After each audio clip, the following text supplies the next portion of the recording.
Hey, what's going on everyone? Kyle Hackney here, Hack Attack Fitness, and I am coming to you for my first video that is going to be something I'm going to try to start doing at least once a week, maybe twice a week, especially on the weekends. And it's basically me, I do cardio in the mornings anyways. And so I figure Saturday, Sunday morning, maybe I'll do something like Mark Lobliner's Cardio Confessions that he did during his prep last year. Last year. Because I thought that was a really real way of doing things. Plus, to me, I think it's just, something that sort of makes sense. I think you can get, the blood's already flowing, so, the rants just sort of seem to come out during cardio. So I'm just doing some fasted walking. And the topic I'd like to discuss today is going to be that of training frequency. And overtraining. This is something that I have been in both sides of the extreme on. Starting out lifting, I was in high school. I started playing football. I was never any good. I always looked like shit. And I was a fat kid. I didn't know anything about nutrition or lifting or whatever. I just went in, I did the program that my football coach had me do, and I got decently strong. Gave me a really good base for when I actually got my shit together and started trying to find out what I wanted to do. But back then, we would lift Monday, Wednesday, Friday, football practice every day, except for Sunday, pretty normal. And looking back on it, that was actually pretty damn high frequency, high volume if you count all the sprints and, training we did for football.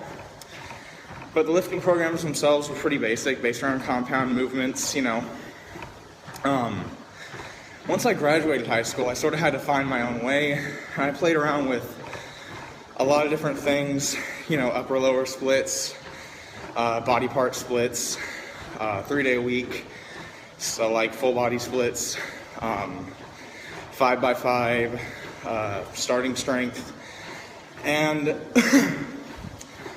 I have been in the camp before of I don't want to overtrain, and really I have sort of gone from that into the extreme to where oh bro, you're in a cut, don't train more than 3 times a week, don't do this, don't do too much volume, don't do too much cardio, it'll kill your gains, don't do too much, extra lifting, don't do too much, whatever. I have sort of swung to the opposite end of the spectrum to say that overtraining is horseshit. Does it exist? Does overtraining syndrome exist? Yes. Overtraining syndrome is something that I have never had, you have never had, probably no one you ever know will ever have, and it's extremely hard to get to, and takes months, if not years, to accumulate. Who gets overtrained? Athletes who are peaking for the Olympics, training 35 hours a week, while also trying to cut weight for a weight class. That's who overtrains. And it takes them their entire, cycle that they do of training, of accumulation and volume and everything, and it takes that entire time, and probably the Olympics too, all the mental stress, for them to get to that point. And typically, they're back training within a week or two, and they're fine. Excuse me. The thing about it is, we give, in my opinion, the human body too little credit for what it can do, for what it can recover from. I think there is a reason we are on top of the food chain, as it were. It's our adaptable nature. If you were, I can pull up any number of examples from this. If you were one of the rowers on a boat for the slave rowers on a boat for the Romans or the Vikings or something, back in the day, you would have had to work like 18-hour shifts on a loaf of bread. Not a loaf of bread, a slice of bread. And they lived. They didn't live well, but they lived. They didn't explode. And if you were, go out and look at mechanics and their forearms. Go out and look at lumberjacks and their arms and their backs and their huge, ridiculous traps. And when you look out into the world, into those jobs which require the highest volume of physical activity, typically those people, over the course of a long time, will build up the largest amount of natural strength and muscle mass. And they never worry about overtraining because it's just their fucking job. They just go to work to do that thing. For some reason, we, as, fitnessy people or bodybuilders, whatever you want to classify yourself as,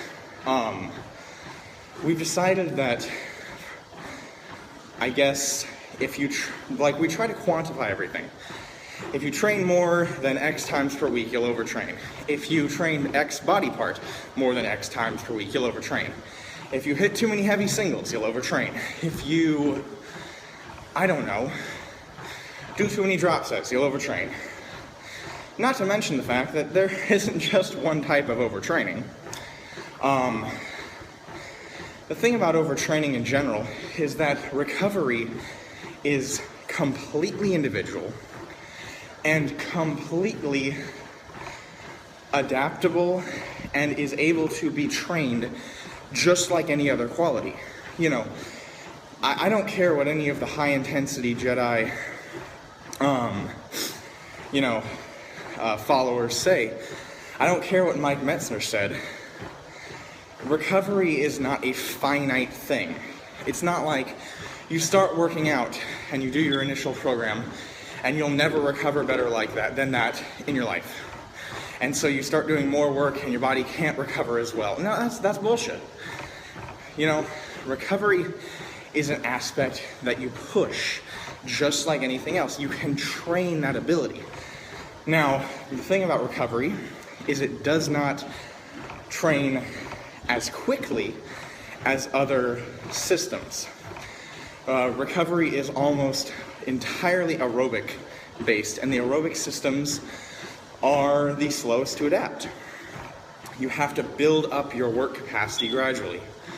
I don't tell people just who are new to training, clients, I don't tell them to go out and start lifting every day and start cycling 35 miles a day and start doing sprints 3 times a week. Because they'd explode. They would crash and burn, and I would have lost a client. If you're new to training, you have to build up your work capacity. And so I think the problem is not that people overtrain. I think people just have an undertrained work capacity. Work capacity is one of the first things that I try to bring up. Things that are good for bringing up work capacity: cardio.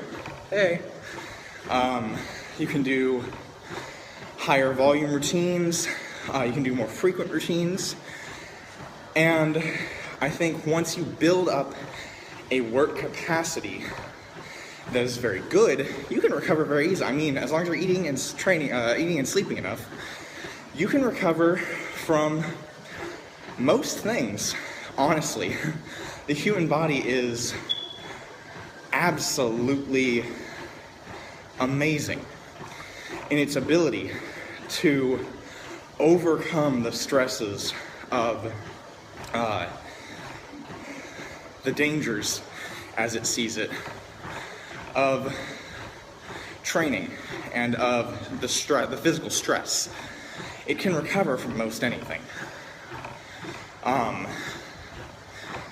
the thing about it is, personally, I never get sore from a workout. I never get, I never feel like I'm burnt. And I will train sometimes for 2 to 5 hours a day, every day, for weeks on end. Just because I like to do it. It's just, I have friends in the gym, I have clients in the gym, I like to be in the gym. You know, people like me in the gym. And so, I like to be in the gym. I like to do things in the gym. And I never feel, like I'm always having to sleep and dying and I can't even get out of bed. That's just not something I feel anymore. Or ever. Really. And I'm no genetic anomaly. I mean, maybe I'll post a picture of what I used to look like at one point, but I was like 30% body fat or more for almost the entirety of my life until I was like 19 and a half. And I'm 22 now. And I never run fast. I was never naturally strong or good at anything physically. I just built it up. And I know my limits. See, that's the thing.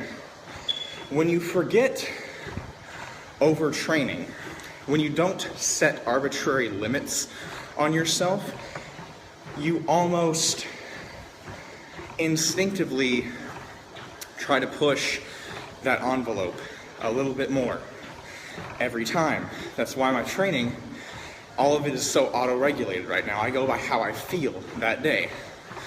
Maybe I don't, yesterday I did legs, and I squatted, like I went up to a heavy single, not like a max single, but a heavy single, and I hit 365, had somewhat decent, since I'm coming back up from a hip injury from a while back.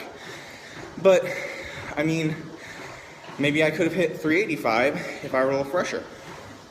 It don't matter, because then I backed it off a little bit to 80%, and I was busting out sets of 5 like they were nothing, doing circuits the entire time with other exercises, and I was resting like 45 seconds in between. I felt great on all the volume and assistance work, and so, I mean, it's just this idea that if you just listen to your body, if you do what feels good for that day, you will never overtrain. You will never push the recovery of an individual system too far, because you are hearing, so to speak, what your body is trying to tell you. If your body tells you, heavy weight today, not a good idea, don't do those heavy pulls. Okay, what about, like, volume? Oh yeah, no, I could do sets 8 to 10 easily, Okay, let's do that then. And then you crush some volume. I get up, I start to go for a ride on the bike for my cardio. Some days I'm just not feeling that movement pattern. It's a bit burnt out. Do something else. There is always a way to get your work in that does not compromise the recovery of another system. So I tell people, don't just train harder, don't just train smarter, train smarter to train harder. That's something I tell a lot of people. It's sort of a quote I use. It's sort of not a quote, but a phrase I use now. Train smarter to train harder.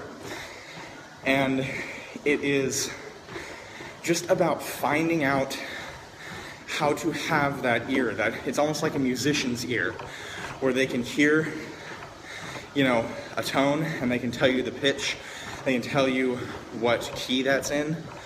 It's sort of like that, but with bodybuilding, or with cycling, or with anything fitness related. You learn to hear that tone, and if you hear that tone and you can call it correctly, then you work with your body, not against your body. And suddenly, you feel great every day, because you realize where your limits for the day are, or you realize where you can push your limits for the day. And that's what's most important. Always progressing, always finding a way to,